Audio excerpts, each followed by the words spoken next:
Ladies and gentlemen, it's Migrant Nation Podcast. Welcome to it.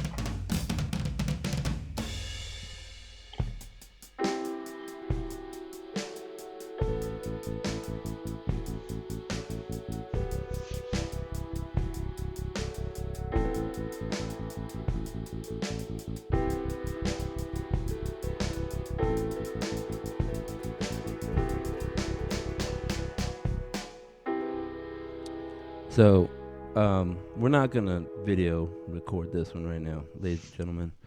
If you're like, man, I got to see Adam talk and move his mic around. Somebody's giving me a hard time about moving my mic around. These last two podcasts that I did. That's how it works, you know. That's it. I'm a fidgeter. I'm a fidgety kind of guy. Ladies and gentlemen, you're probably tired of hearing my voice. Two podcasts in one day. Talk to Tyler Perry. Talk to the great Hank Dickinson. Getting you ready for the NIT. Wanted to break it up a little bit so it's not just one gigantic 3-hour podcast. Ahead of a special time in North Texas basketball history, right? It's either, just again, set the table. NIT semifinal on Tuesday. It's the early game, right? So it's 6 o'clock. 6 o'clock, yeah. It's 4 there. I'm getting the time. I'm going to Vegas. I'm going to be there. I'm going to try to cover the game there. It's 4 p.m. in Vegas, and it's 6 o'clock in regular people time, which means Central Time. With me, as usual, Mr. Greg Godecker. How are you doing on this fine Sunday? I'm doing good. I didn't hear your voice so much in the podcast because I just fast forwarded through your parts because I just wanted to hear what the other people had to say. So I'm good. I'm good to listen to you today. That's smart. There you go. That's ingenious. Yeah, I'll say, hey, you know what? So, fun fact. If you want to be in good company, ladies and gentlemen, so before the show, before we hit record, I was, just kind of prepping Tyler Perry. I was like, yeah, we're just going to talk, blah, blah, blah. If there's anything you want to talk about, let me know. I'm not sure if you've ever listened to the show. I won't assume you've listened to the show. He's like, no. I've listened to the show. So there you go. He didn't say he liked it. He didn't say he tunes in every week and he's excited about it. But he said he has listened to the show. So you are in good company, There you go. Listened to by the Conference USA Player of the Year, this show. All right. So we talked to Tyler Perry. Do you have any thoughts on what he had to say about anything before we get into our thoughts on No, things? I mean, not really. I mean, it was good stuff.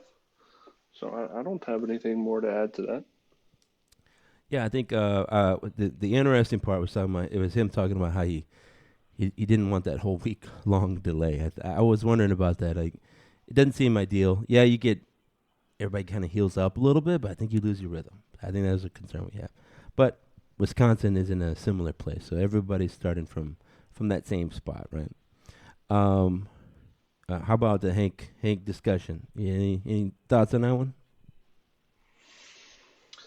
Um, I liked what he had to say about Ruben because obviously, I mean, I'm a big supporter of Ruben, right? When he was talking about executing the game plan, I thought that was good stuff there. And then, really, enjoying the ride that we're on, right? And not worrying so much about the coach search.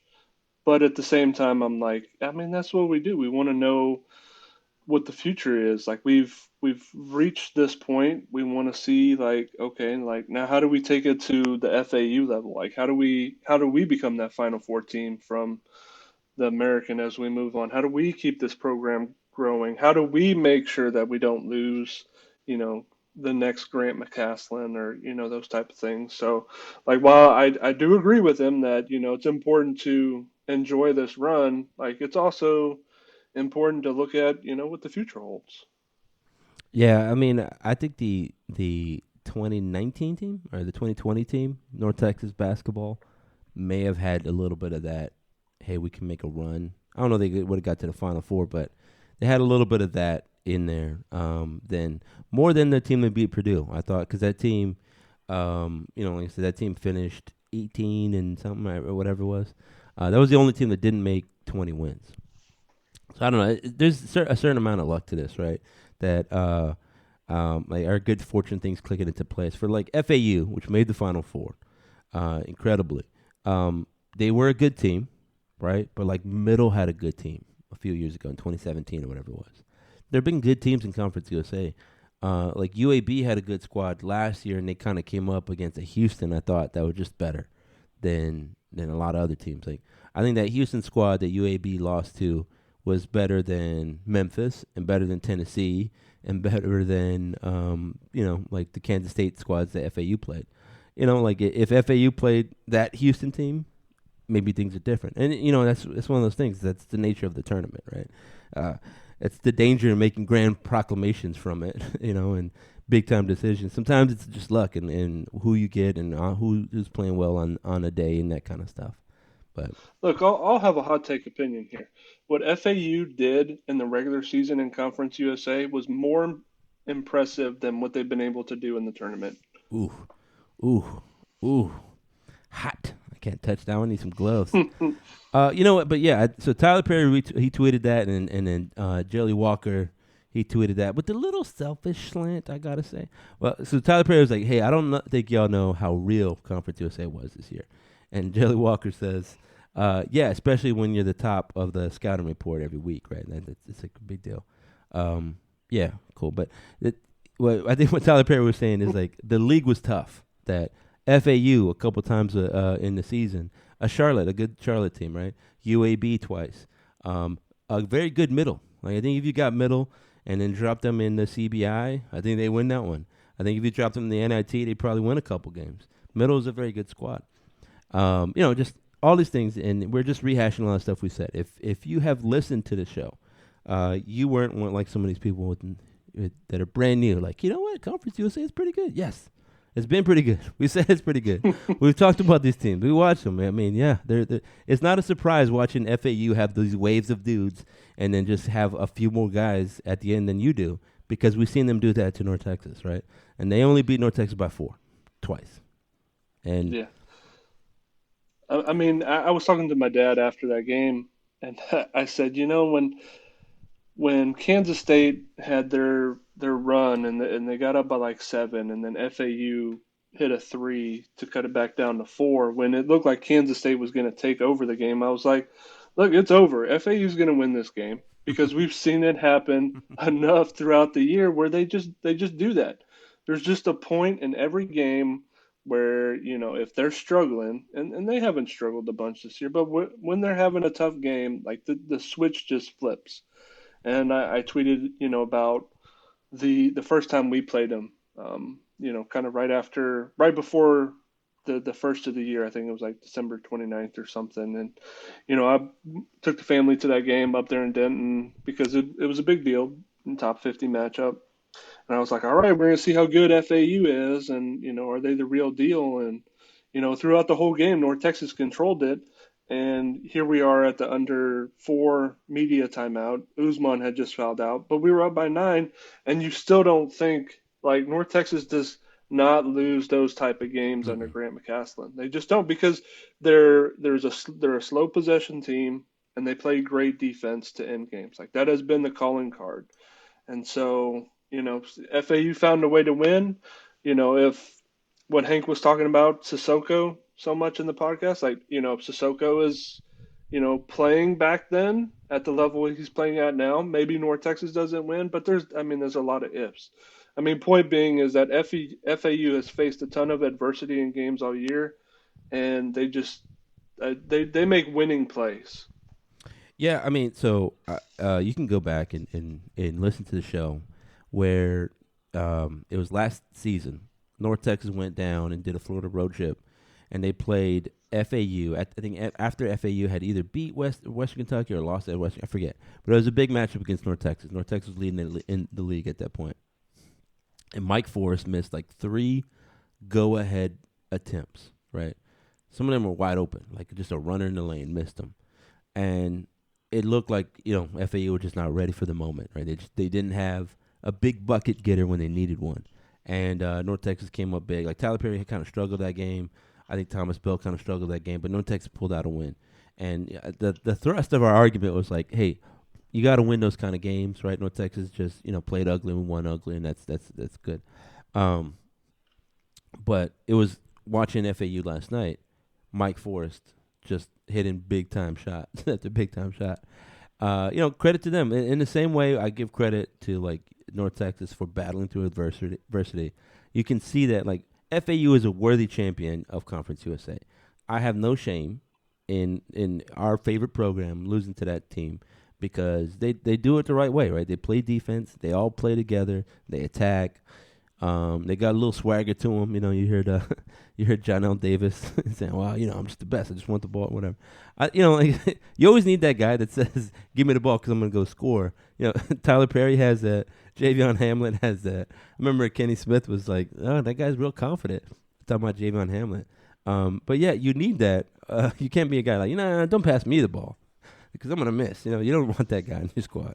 So credit to them. Especially like when you're playing grown man dudes, like you're playing against like Tennessee, like those were grown men. Those weren't like your normal college guys, right? And you're a young team. You got to have some swagger to go out because you knew, like in that game, that Tennessee was going to try and punk them, and they tried. But I mean, again, FAU, they're right there. What was that dude, Pavlich, man? The dude just Oh did a man, forearm yeah, shiver right into his chest. That guy's crazy. yeah. It was like a Duke guy and some other guy were like, man, get this guy out the game, man. That's all he does all the time. All right, so enough talk about FAU. I mean, it's a crazy story. They're in the Final Four, and it's like $1 million they earned off this tournament, and it's going to be $1 million for 6 years for Conference USA. So Sam Houston Yeah. State, you're welcome. Sam Houston State, Louisiana Tech, Western Kentucky, you're welcome. You get a little cash. Um, all right, so North Texas playing a Wisconsin team, right? You're talking about a team. I brought it up with Hank a little bit that kind of plays our style. And you brought this up. I think you said you'd rather Wisconsin over like an Oregon. And I know you're just kind of joking and stuff, but they do sort of fit that style, right? They play good defense. We play good defense. They value, they value the ball. We value the ball. Um, how do you see this matchup coming out? I think their weakness is a little bit like just shooting. You look at their four factors numbers. I think North Texas is just a little bit better offensively compared to them against a good defense, and so I'm feeling good about that. But it's a tournament game, and anything can happen. Yeah, I mean, Wisconsin's been kind of down this year and not as crisp. Like when you used to talk about Louisiana Tech, not as crisp as they've been in the past offensively, because number one, everything for Wisconsin starts with valuing the ball, and they're like number one in the country in turnover um, percentage. So they don't turn over the ball, and everything starts there. Secondly, it's like, for so long we've known Wisconsin as this team like that. They had that swing action with what was his name, Bo Ryan, Yeah. as the head coach, and then for the past couple of years it's been Greg Gard there, and he's kind of altered a little bit of that. They still kind of run the same stuff, um, but like for North Texas, I was thinking that are they able to defend these type of actions? Because a lot of the teams we play in Conference USA, the majority of them are like motion teams. Mm-hmm. Um, where North Texas kind of gets in trouble sometimes is like that over pursuit where you're playing a team that's pretty good at cutting the backdoor cuts, and that could be an area where I think Wisconsin takes advantage of North Texas. Is some of they have some like high ball screen stuff where it's like I think they call it like their chin up offense where you have they're setting a back screen at the high post. Like that's an area where I think North Texas fans should watch because that could be a problem. We could give up a few easy layups on that, and then it's really dependent on like we're not expecting Uzman, so Sissoko defending that. What is he going to do? Is he going to take the man that's coming off, or is he going to stay with the post guy that's setting the screen?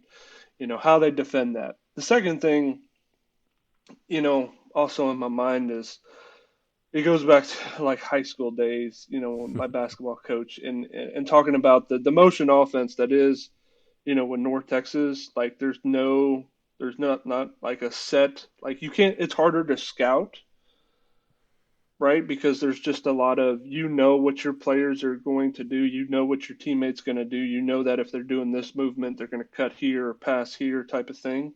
And that's North Texas. versus a Wisconsin, you know when they get into a specific set, a specific action, these are the things that you're going to be looking for. And so when you have a guy like Hank talked about, Ruben, who, is, lives in the scouting report and can execute it. And also to me, like a guy like Aaron Scott, I think of the same way. Like those guys understand how to read a scouting report and how to take it to the game. I think that will benefit North Texas in this game, right? So, I mean, in every area where North Texas has struggled has been like length and athleticism versus other teams, and then maybe the ability to take guards into the post. Like Charlotte did that to us, and that hurt us. And then it's also like if you have a dude like a Jelly Walker type of guy that could take over a game. And Wisconsin doesn't really have that guy, right? They depend on a group of players. They got the one point guard who's pretty good, probably their best athlete, the Chucky Hepburn guy. But after that, it's kind of the 7 foot center, maybe Kroll, like is their next best player. So like we're favored in Ken Palm. The metrics favor North Texas. So you got to be if you're a North Texas fan, you got to be feeling good about your chances. Yeah, there was nothing about Wisconsin's play that scared me. Right, I think, like you said, when you play like a P5 team, I think a lot of what you're looking at is like depth. They maybe have more guys than you do, or like just talent level, like they're top level talent, and they got like one or two players that are just so much better, or just like better athletes, right? That's those. That's usually what happens when you get like in a conference by conference like matchup that way. I don't ever feel though like I didn't feel that North Texas was physically outmatched by like an Oklahoma State. You know what I mean? There was a couple moments where you're like, oh, there, that's a tough matchup there. But I also felt like you could say the same thing for the other way. That when Aaron Scott was doing some things to Oklahoma State, you could say, well, I don't know that Oklahoma State has a guy that can stop Aaron Scott here, or could match up well with what Reuben Jones is doing. Um, and they definitely had a hard time guarding Tyler Perry, right? And Tyler Perry is not anybody's idea of like a physically imposing dude. He's by a lot of measures pretty average. He's like 5'11", whatever. Right? So, um, I think in a lot of these things, I'm not scared of Wisconsin in that way. There's a couple times where like they may have a couple height things, and like if Sissoko gets in foul trouble, then you're like maybe they just have a lot of duck-ins against Jaden Martinez. You're gonna lose some things there, but you know what I mean? Like if you're like, okay, we'll accept, man, they're gonna get 4 points on us. Okay, cool. Let's not let them get into the action that allows that to happen. I think that's where the emphasis has to be, and you punish them in another way, right? So if Martinez is out there, then you're going to say, well, we're going to take advantage of our spacing and we're going to shoot better, right? That's the thing. We'll trade twos for threes, maybe. And so like there's a plan for a plan for a plan, right? There's a lot of these things happening. I think overall, I like what North Texas brings to the table. I think, like you said, they defend well. They execute a game plan well.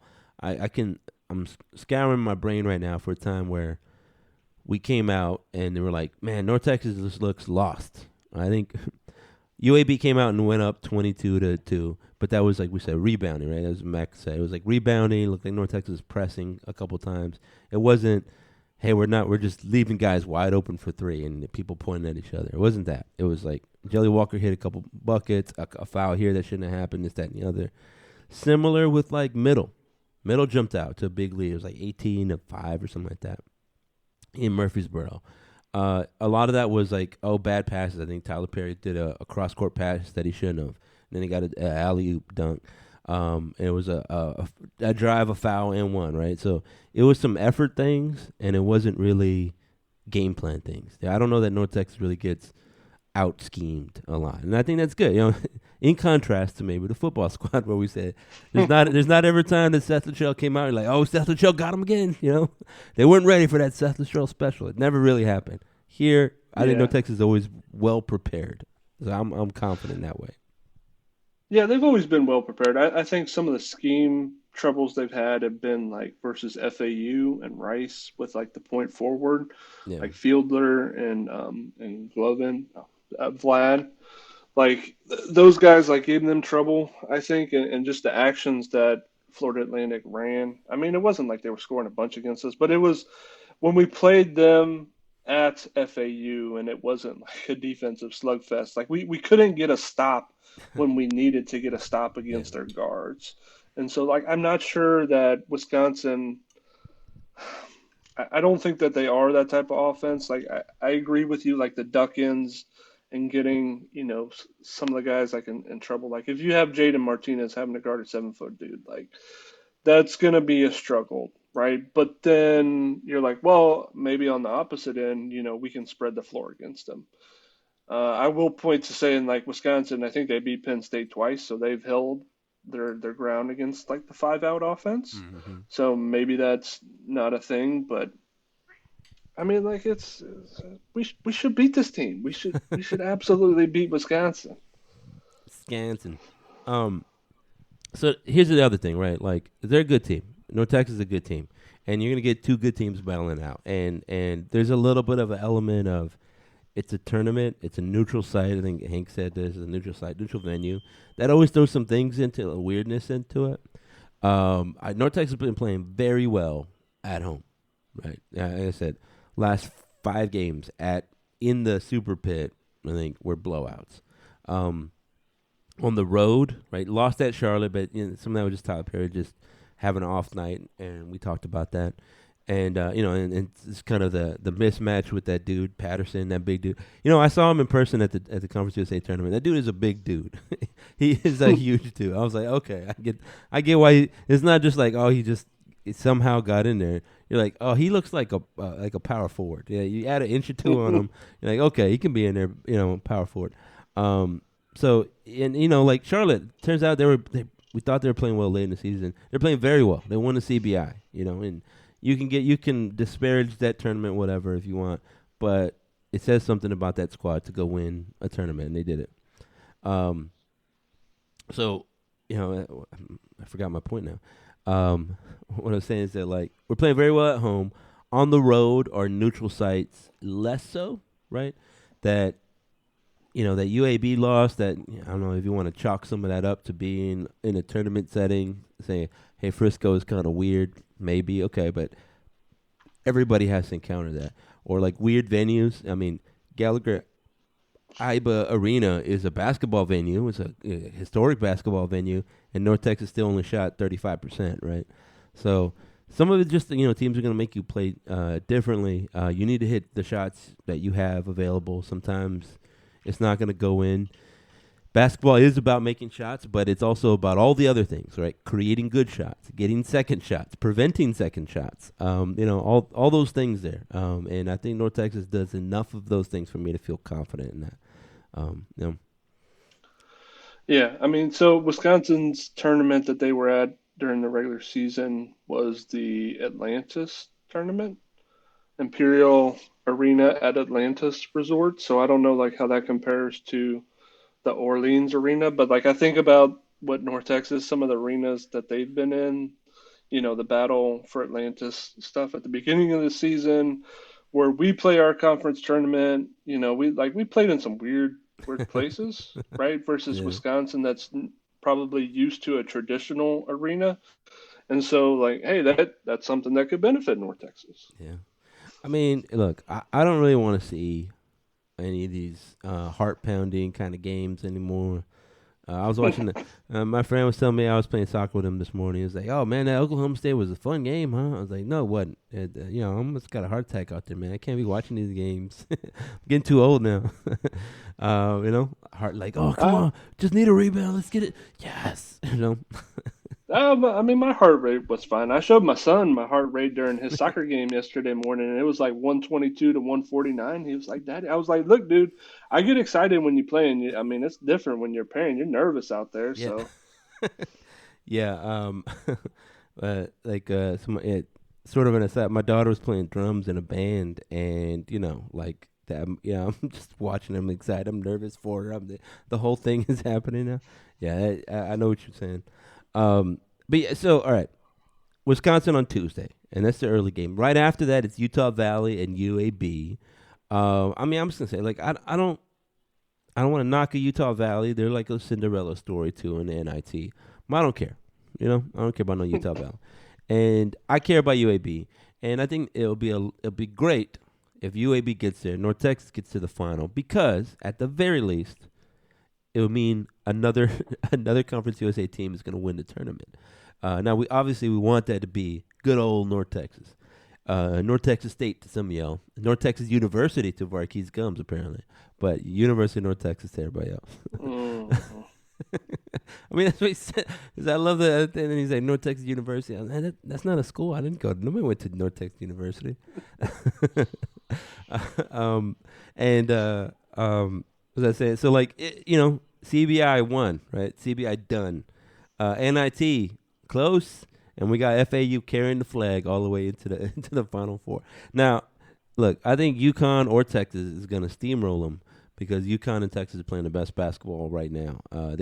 UConn doesn't look like they are playing the same sport as anybody else. They're just steamrolling everybody. That's crazy. Yeah. Again, that I was talking with somebody yesterday. I was like, look, FAU can beat Miami. They can beat Creighton. They can beat San Diego State. I don't know if they can beat Texas or if they can beat UConn. I don't think they could beat UConn. They might be able to beat Texas if Texas has like an off shooting night. Type of thing. Because I mean, Texas, like, they've exceeded their expectations in like the last six of their last 7 games. I saw that this morning. So when I say exceed expectations, like their offensive output, they're just like performing where the metrics don't think that they would perform. And like some of that was coming against Xavier. I was like, man, that's not a Texas team that I know that just hits those type of shots. They usually like miss it. I'm like, and Marcus Carr's hitting that, and that Hunter dude, and Rice is, I mean, he's really good too. But I'm like, if all three of those dudes are hitting, man, you're not beat. I don't care if Dessou ain't playing. You're not beating Texas. Yeah. I mean, I think there's always a game, and maybe we had that game against Sam Houston where you're like, oh, if they're going to just hit all these shots, there's no way we can win, right? North Texas shooting was it Reuben Jones 5-5 from 3. There's sometimes you're just like, all right, well, it's over. I can't do anything. Yeah, you can't beat that. So, like for me, I think I kind of want to face Utah Valley. Like I want to see something different. But I mean, if we face UAB, I'm hopeful that we just put them in the ground. I just they got something coming to them for what they did to us in Frisco. Like I mean, they jumped all over us, and I think. I mean, you know this. You talk to more of the guys. Like there has to be a sense of like, yeah, we got something for them. Yeah, you can see it. I mean, and I think it's inspired all the team, and seeing the interface. Looking at Mac when he came out of the semifinal loss to UAB at their locker room, he had to look like we're gonna go win this thing. Like he was pissed off about the way it happened. Like he felt like they were sort of done wrong. In that way. And I don't think they were like, oh, we got screwed over, but it's more like we should have won, or we should have had a chance to play an FAU. And I think that they thought they could beat FAU, right? And like 100%. And, you heard what Aaron Scott said about the 10 minutes that he was gone. He felt like that was his fault. I mean, I don't think that's his fault. I think everybody thinks that if Aaron Scott was in that game, maybe the game was a little bit closer than it was in the second half, because he's just that kind of guy that can X factor dude. And I think they want that 10 minutes back where they only scored 2 points and they allowed 22, right? Like, I mean, even if you get half the the margin, I think North Texas is in just a completely different spot. So you heard that. You heard Tyler Perry talking about like he's going to get back in the lab, and he was hungry to do that. You saw him show up to the FAU UAB title game, like to watch the game. He's one of those guys, and I think there's a lot of those guys on the team that are hungry to right some wrongs. We talked about that FAU game, the first one. Down the stretch, one issue was that guys were missing shots. And then, Aaron Scott, Tyler Perry, Reuben Jones, who else said this? I forget who else. They all said something similar, and that was, Kai Hunsberry. Everybody put in the work, right? Like, you go to the gym early for practice, and guys are there shooting because they wanted to make up for missing those shots. And you saw that paid off. Aaron Scott has been money from 3. It's been crazy. Reuben Jones, that Sam Houston State game where everybody was hitting threes. You remember, like Tyler Perry said, And then Southern Nazarene and some of those other ones early in the season, you're like, oh man, I don't know. We got guys that can shoot. We got all these shooters and nobody's making anything. And Sam Houston State, when it counts, NIT time, buckets all day. Can't leave them open. So in that way, yeah, I think they're all ready and they're all hungry and they've been putting in the work. I think that's driven them to this NIT tournament, and I would like to see them unleash it on UAB in the final. Mm, A little yeah. storybook there, yeah. I mean, yeah, right off the into the sunset. Tyler Perry has his moment. A legend. He should have his jersey hung up in the rafters. Graham McCasland rides off into the sunset, out into Northwest, whatever if you want to call it West Texas, whatever. Rides off to Lubbock, type thing, Yeah. and it's a celebration and a goodbye. All right. So where do you stand on this? There's been talk on it. Can you catch me and the fans and the listenership up to the latest and greatest in the Grant McCasland, was it New Job saga? Yeah, so I mean, there was a lot of speculation last week, and I mean, for the most part, everybody felt like, you had the two Goodman um, tweets that, Goodman covers basketball for Stadium and is tied in a lot of different areas. Tech fans really just they hate the guy because they think that he was a Chris Beard type of. Anyways, moving on. So Goodman had the two tweets about, hey, McCasland is the front runner, and then it was like, hey, he's going to be named the head coach after, the NIT after North Texas finishes their run. Then like Friday, he was doing the pregame show for they have the Field of 68 podcast, which is it's pretty good. And like midway through the show, he was like, wow, McCasland is waffling, with his decision to go to Texas Tech, and then they were talking about, hey, he might not be a great fit there, and really that kind of sparked a little bit of a storm of on Twitter. Like you have that coaching changes Twitter account, which sometimes it's accurate, sometimes like it's way out there in left field saying, "Oh, he backed out of the deal," and then like 2 minutes later, or maybe it's just a negotiating tactic, and then 2 minutes later, "Oh no, everything's fine. He's going to take the job." And then I watched the after show after the Sweet 16 wrap up at the Field of 68, and they do it on Sirius XM as well too. Like they do an hour, but then like after they finish their show, they got like 15 minutes, and they're just taking questions. And so like I kept like asking the question like, "What about Texas Tech? What about Texas Tech?" Just trying to see if and they asked him, and they were like, "Oh, it's a good question." Like, well, I think they're still working out some of the details of the contract, but I'm pretty sure he's going to take the job. And then, one of the Texas Tech insiders for like either 24/7 or their rivals one said, hey, it's a finalized deal as of tonight, and McCaslin's going to take the job. And then we really haven't heard anything else after that. There's been some Twitter stuff saying, hey, McCaslin told his team he's not taking the job. I don't think he's told his team. Like, I don't think it's like him to tell his team anything like that. I don't No. think the team is really even asking him Mm-mm. either. Like, that's just my speculate. That's just pure speculation. Could be 100% wrong, but I think at the end of the day, he's going to take the Texas Tech job. Like this, just I think it's a done deal. The agents, they've all worked it out. He's interviewed with them. He's talked with them, and they've done it all behind the scenes. And he's been able to maintain his focus on the NIT. But there you could have the theory that he hasn't truly decided yet and is waiting on the finish to the NIT. Like that could be the thing where he hasn't signed the dotted line yet on the piece of paper that says it's official, and maybe he changes his mind. Well, would it in your mind? What do you think it would take? Let's say, looking at the Texas or looking at the Big 12 coaches, Mark Adams, I think he was paid somewhere in the range of like $3 million per year. But then you have Jerome Tang, who was like 2.4 something. Porter Moser, who's in the two range.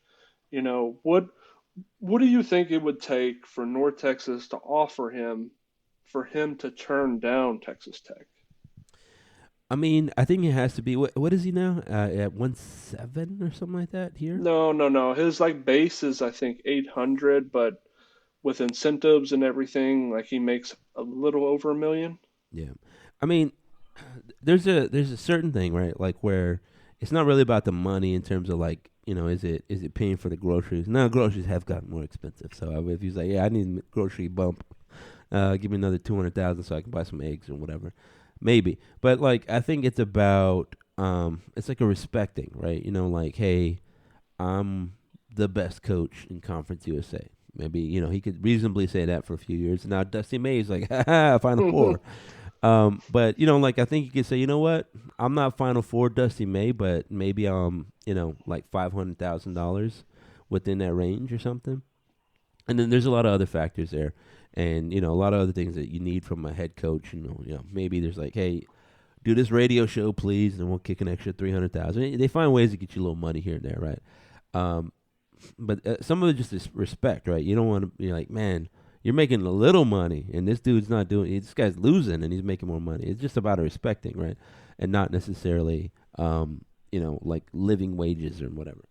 Past a certain point, I mean, you're fine, right? So I think he's fine and happy and all that other good stuff. I think it's about respect, but I don't know how much more North Texas can squeeze out of the donors and everybody else to say, let's give him a raise. I certainly look given his performance, I think he's due. Another bump and raise. I don't know if it's like $1 million raise because I just don't know if that's available. But if you can give him 2.5, I'd give him 2.5. But I don't know you can. But if you can give him like 1.5 as a base, why not? I mean, like what? Yeah. It's to me that's an investment in the program. And you look at what FAU's doing, right? North Texas could go to the Sweet 16 with the right kind of investment. And if you're like, you know what, here's Grant McCasland committing to North Texas, and he's been very successful, that makes it just a little bit easier to recruit, a little bit easier to get some other guys in, and where guys are saying, or even coaches saying on, or like quality people attracted to your program because you've invested in the coach. And they're saying, you know what, maybe I'll take a little bit less just to learn from him. Maybe I'll take a little bit less just to be a part of this, that, and the other, right? And the whole way. And maybe it means some more. Yeah, hey, we invested in this coach, and you look at your donors, your business partners, your business community, and you say, we need y'all to step up now. We've invested here. You can be a part of this. Like, get in now, right? Not after we make the Final Four. Not after we make, like, get in now so you can be part of that journey. And we can say, yeah, you were part of building the program, right? So, But at the same time, if you're an investor, you're a donor, right? And you see McCasland, and it's been, you know, Texas Tech previously, Oklahoma coming knocking at the door. Then he was, almost he basically had the LSU job. He basically had the SMU job, and he turned those down. Like, how much more are what's the next job Oklahoma's going to open up probably pretty soon later. And Porter Moser, like, he doesn't want to be in Norman, and I don't blame him. Like, he wants to go back to the Chicago area. And then there's TCU and Jamie Dixon, and there's been rumblings there about him being unhappy. And I know that's his alma mater, but like there's been talk about him leaving, and that would be a perfect opportunity for McCasland. So again, I come back to if you're a donor, like, do I want to? Is this a smart investment for us to pay McCasland this much money if he's just going to be here for one more year and then he's gone? yeah, I think, yeah, you can, because if you're saying, you know what, maybe we get another year. So, all right, we raise his salary 1.5, and then you raise his buyout clause accordingly. And so then you earn your money back, basically, right? I mean, or you just mitigate any losses you get. So you get all the benefits that I just laid out. Hey, we got to do, we're investing in them, we're giving them more money. And at the same time, if he takes another gig, well, you just raise the cost. And so, like, you get out looking okay. I don't think there's anything wrong, and I've said this for 1,000 years. Investing in basketball is great because you look at what FAU did. FAU is 2 wins away from the national championship, right? FAU, their football squad, a very good football squad, didn't get close to winning a national championship, right? When they were at the peak. You look down in San Antonio, UTSA, very good football team in one Conference USA, not even close to a national championship, right? FAU right now, basketball squad. They played in that terrible gym, the Borough, right? But it doesn't matter because they're 2 wins away, from the national. They got to play at Madison Square Garden. They're getting there on CBS, this whole thing. And it's just an investment in a coach. You don't need 15 dudes the way you do it in football, right? There's a coach and a guy, and then you need a GA and then somebody to do, right now, North Texas hired a on-campus recruiting person, like there's a lot of investment in football, and yeah, it brings in a lot of money. But in terms of, are you going to win any hardware? Are you going to hold up any titles? Are you going to do any of that? No, it's 15 dudes you need, and you don't really need 15. You need about 8, right? The guys will be walk-ons. I bet you some of these schools that have made hires, like in the Northeast, are probably kicking themselves, like Providence. Like, man, we could have waited instead of getting Kim English, who's a decent coach from George Mason. Like, we could have waited and we could have got Dusty May, Final Four Dusty May. And then we probably could have gone and poached some of his players with some NIL money. Like if Dusty May gets kicked out in the first round of Memphis, or maybe like the second round or something, like he's probably not coaching at FAU. I mean, yeah, that's the thing is that like I wonder about that guy, and I know we're kind of getting off topic. I wonder about that guy though, right? Like you go to the Final Four at FAU, do you jump ship if somebody offers you a boatload of money, or do you say no, we did it here, we can do it again? Because I mean, look, being serious, I don't know that FAU can get to the Final Four next year. They'll be a top 25. They'll be a good program, but there was a lot of special things happening. They talked about, staff members or whatever, talking about how it clicked for them this year. And that's why you got to live in the now. It's not going to be as special next year just because it's very difficult.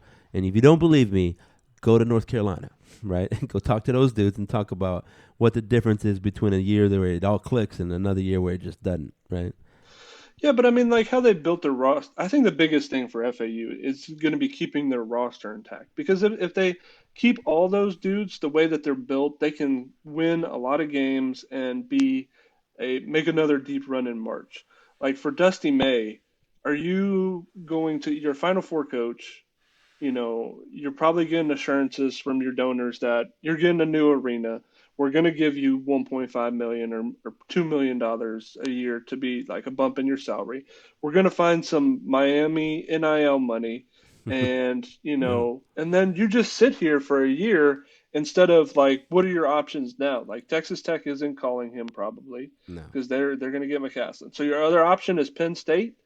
I know Yeah. you're from that area, but Penn State is a crap job, and Shrewsbury just ran out the door so he could go take Notre Dame because he doesn't have any of his players. Like, yeah, it's a boatload of money, but again, if you're Dusty May, I can wait for Florida State. Leonard Hamilton is old. Larinaga at Miami, he's old. Like, I could have another great year at Mm-hmm. FAU with my dudes. Then most of those guys are going to be gone next year, and then I can go take one of those jobs or wait for something that is better. Maybe Indiana because he's from Indiana. Maybe that opens up, right? So I think like, and I know we're kind of getting off, but it No, comes no. back to like, I think what you're saying makes sense, and I think that's what Grant McCasland did, right? You look at that SMU job that he was offered last year, and it's sort of the answer to that question. I don't know that SMU was a better gig in that moment. Like you would have to build that program a little bit, and yeah, with NIL and all this other stuff. But again, the way that Grant likes to build his program is a little different, and it takes a lot more you care about things, and so I don't know that SMU made sense from that perspective. He already had his guys at North Texas, and so he coming back. I mean, again, it's not like he has poverty wages, right? Coming back to North Texas was fine. You still got Tyler Perry, Conference USA Player of the Year, and then you got you liked what Jaden Martinez brought, Sissoko brought, Edie brought, Kai Huntsberry brought, and he was like, I think we can do some good things with this. He's excited about it. They already had the program, the culture in place, the staff. It made sense.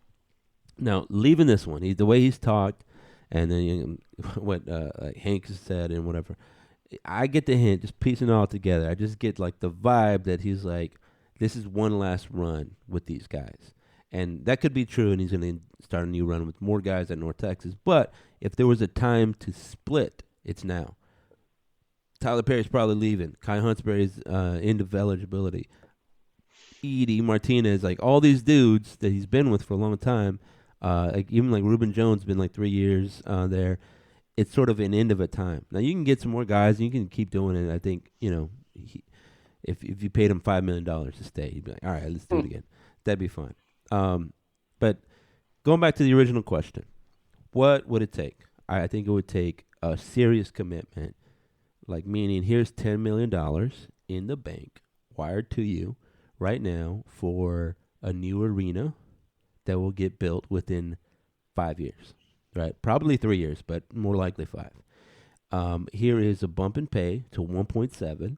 Cause I think that just, and then you get the bonuses and all that. Go to Final Four, win tournament game, win the American, be ranked the top 25. That gets you like 2.2, and I think that's fine, right? That once you get to that point, it's all whatever. Like as long as you're within that shouting distance of 2, 1.7 is basically 2, then you're good.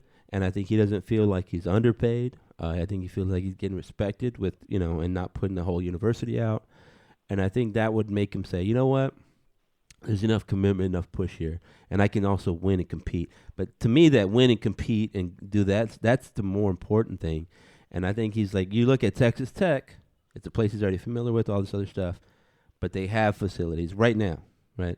The difference being is that right now in North Texas, somebody can show him a spreadsheet. They can show him a 3D model of like, man, it's going to be cool, and we put that. But he can walk into that place right now at Texas Tech. You can go in. They probably sat him down at the chair. Let's feel that chair. Doesn't that feel good? We got a heating. we can warm your tush right here. Look at that, nice and warm, man. All of that stuff is there right now, and he can say, you know what? I could do so much more with this right now. I can get players. These same players I'm getting in North Texas, I can get them at Texas Tech. I can get maybe the ones that I couldn't get at North Texas. And I can play the same kind of basketball. I can compete. I can win the Big 12, the best league in the nation, et cetera, et cetera, et cetera. So I think that is the biggest straw for him. I don't know the guy, but that's what I think. He's a competitor. We've seen the clips of him. I want to win championships. I want to win. Where can you win the national title? I mean, at Texas Tech. You're closer to win the national title at Texas Tech than you are at North Texas. Now, can you win it at North Texas? Yes. It's just a lot harder. And, giving yourself a better shot. That's what that is. To go win a title at Texas Tech. It makes sense to me. Now you turn to, okay, so Matt, I think we're both on the same page. Now, McCasland, he's going to take the Texas Tech job. Now you're Jaron Mosley. You're 6 months on the job, and you're making career-defining decisions like right away, man. Like he's had to hire a football coach. He's going to have to hire a women's basketball coach. Now he's going to have to hire a men's basketball coach. Like, what does he do? I mean, I think you kind of do what I guess the university did, and then look inward. I think the number one play has to be for Ross Hodge. That's been pretty much what we've all said for like 7 years now, whatever it is. You said it, I think, on this show before. We bring up the clip from 1,000 years ago. You're like, Ross Hodge, that's the dude. We're going to get that guy. He's going to be the next one. When McCasland leaves, Ross Hodge is the dude. And I think that's only proven to be more true as the time has gone on.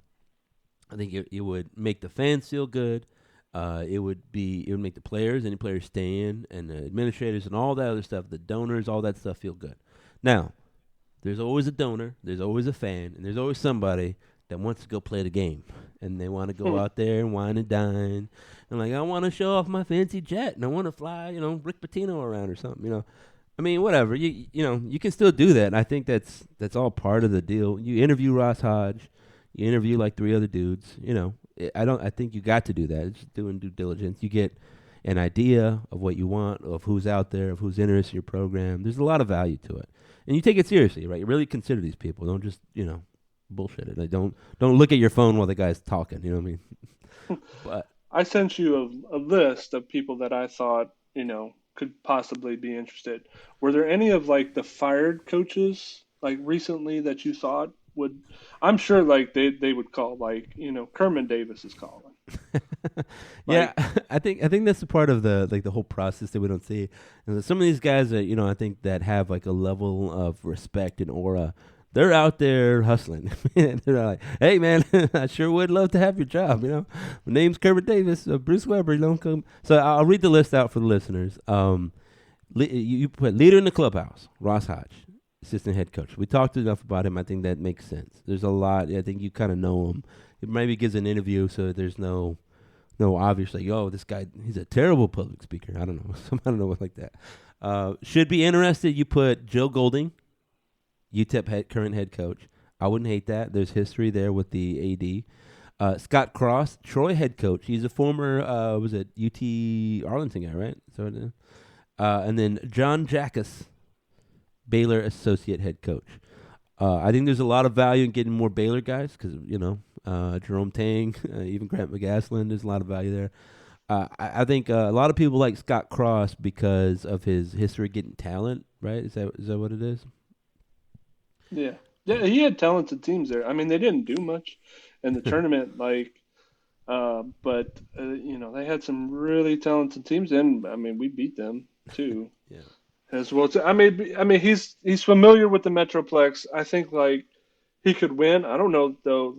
Again, if I'm deciding, if I'm Mosley and I'm deciding between Ross Hodge and Scott Cross, I'm probably gonna still lean Ross Hodge.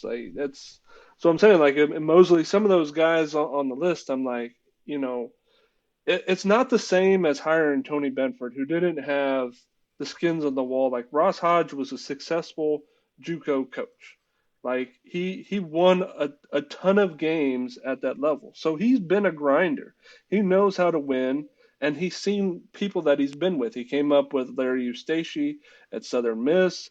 He was with them when they were good at Colorado State. Then he followed, McCasland to Arkansas State. He's seen good stuff, and he's seen good offense. Now he's known for his defensive stuff.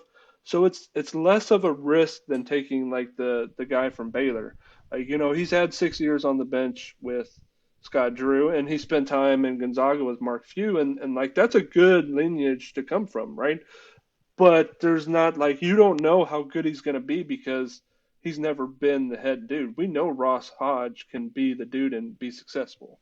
I think the counterpoint to that is Jerome Tang went out there and killed it. He took a Kansas State. But he spent 35 years on the bench. There's, the 6 years versus 35 years. And I think there was somebody was talking about Tang and how he wasn't the same way he is now as he was earlier on. He was harder on players. And then, Scott Drew got him to buy into the whole culture of joy and loving people and that type of thing. And he hired a rock star staff at Kansas State. That is a badass staff of people, right? And that's another thing. So for Ross Hodge and the amount of money that we have, right? I have full confidence that he could go out and find dudes that are just like him to fill the role that he just had. He could go find a coach from Midland College or something that has won 100 games and we pay him more and it's more of a life of luxury at North Texas. And that's going to be a great benefit for us. Yeah, that's a good point because, it really is. It's hey, how about you don't have to wash uniforms after the game? We got a guy for that. You can just, you're in charge of the defense, and we pay you more money. You know what? Sign me up. I like it. Instead, it's you're in charge of the offense. Cause we find somebody. Yeah. Go find a guy that just won yesterday from. He was kind of old though. Is the Nova, South Florida? They put up 109 points or something. Can we find that dude in the JUCO Division II ranks? Bring him here. So it was you had Kyle Keller, Stephen F. Austin guy, Darren Horn, Northern Kentucky, Darian DeVries. Yeah, we played him at Drake. Yeah, doesn't make a lot of money. And then the fired guys: Billy Kennedy, Kermit Davis. He was a former Middle Tennessee guy, in case you're wondering. He was a Middle Tennessee guy. He left for Ole Miss and then got fired from Ole Miss. Mark Turgeon, Bruce Weber. Is it Weber or Weber? I always said Weber. And then Mike Anderson. Yeah. Weber. He was an Illinois guy, right, for a while, and then he got so. He went to Kansas State. Yeah. Billy Kennedy was at Texas A&M, got fired. He was actually more successful or made deeper runs at A&M than Buzz Williams did at A&M so far. And he was on the bench at Wichita State this past year. Then you had the other guy, Mike Anderson. His days, he was at Arkansas. He was at Missouri. He was up at St. John's. Probably not the best fit for him. Turgeon was sniffing around the Wichita State job. Again, he was very successful at A&M. So that's why I kind of, I bet you $100 that Greg Marshall from Wichita State is going to reach out and be like, hey, I'm available. I sure do love Denton. I mean, so like, here's the thing, right? I'm not one of these guys that says no. It has to be a this kind of guy. I think you limit your stuff there. I think that's part of the equation. And so when you're interviewing a guy and you say, "Hey, look, so I know you had success here and you didn't have success here. What are you taking from both things? Like, did you learn what gave you success and what also prevented your success? And then how are you applying that here, right? Like, I think that one, you see what they learn, and then two, you see how they think, and that can also tell you a little bit about yourselves, like how your job is perceived, right? So, if they're like, well, there's a lot of donor interference, or whatever. I'm just making something up, and then you're like, okay, well, I mean, what if we start getting, I don't know, Mattress Mac wants to come in here? Is that going to be a problem? Is that what you're saying? Or I don't know what you know what I mean? Like, what is donor interference? What do you mean? What does that mean? What can, is that what you're going to get here or something like that? I don't know. Or like, well, it just, culturally. Wait, what do you mean culturally? Like, what was the problem? You know what I mean? Like, oh, this guy's tweeting at me all the time. I mean, we got guys tweeting at you here. I mean, I think those things are important to learn, and some things can click, right? Some things, like there's like organizational culture that just everybody's going away, and it could be something small and seemingly unrelated. Like you talk about culture of joy. Maybe you try to do something like that, and everybody just kind of takes it wrong. They're like, you sound kind of corny, buddy. I don't like this, and so it's harder to build that because everybody thinks you're corny. Or if you're just like a hard ass kind of guy, and everybody's real joyful and nice, and then you say something that's kind of mid level for you, and they just think that's the worst thing ever, and then nobody's gonna buy it. So a lot of these things, like you take some of that attitude and go to the East Coast where everybody's a little bit, a little bit more terse and to the point, and so then you're like, oh, I fit right in. It's amazing. Yeah, I like the crazy thing about college basketball searches is there's not a ton of information out there like there is for the football searches. Like it's just, you're given an initial list of guys and then, a week later or something, you have, oh, this guy's the finalist, and you're like, I don't know where'd that guy come from. I don't know. So like, I think that there's going to probably be, if North Texas opens it up and accepts other applications instead of just Ross Hodge, there's going to be a mid-major coach somewhere that is unhappy, that has been successful, and is like, I'm not getting paid as much as McCasland. I can go to North Texas. I can get paid double what I'm getting paid here, and I can make that team even better. And then maybe I parlay that job into the next Big 12 job, right? So look at Ryan Odom at Utah State. That was a really great basketball team. And he was the dude that came from UCMBD, the You one that beat you yeah, see, yeah, MBC, yeah. I know what you they mean. beat Virginia, the first 16 seed, right? So he came there, he went to Utah State, and now it looks like he's going to head probably somewhere to like South Florida, right? And nobody was expecting that type of move. Yeah, So that could happen. And so like I'm out there, I'm like, okay, who's that dude? Who is that dude? And so that's kind of why I put the Drake guy. yeah. Like he doesn't make that much money at Drake. The Missouri Valley isn't what it was before No, because they lost Creighton, they lost Wichita State. So like if North Texas offers them $2 million to come be their head coach, I think he's the one dude right now out of all those people that I listed that I would take over Ross Hodge. I mean, and that's why I think you can get something back because I think the fan reaction to Tony Benford being let go was all right. Let's get one of these Johnny Jones dudes, or let's bring Johnny Jones back. And I think Johnny Jones is interested in the job too. He called up North Texas, was like, yeah, I did hear that actually, that he was like, hey, I'm willing to come back. I can come back and coach him up again. He'd probably say it again. I mean, yeah, for him that's not bad. I mean, he had success here, but I think there was value in looking around and saying, who else is available? And it didn't seem like Grant McCasland was available. He just won 20 games at Arkansas State. He was just there for 1 year, but he was. Apparently, he just didn't really vibe with them in Northeast Arkansas, whatever it is.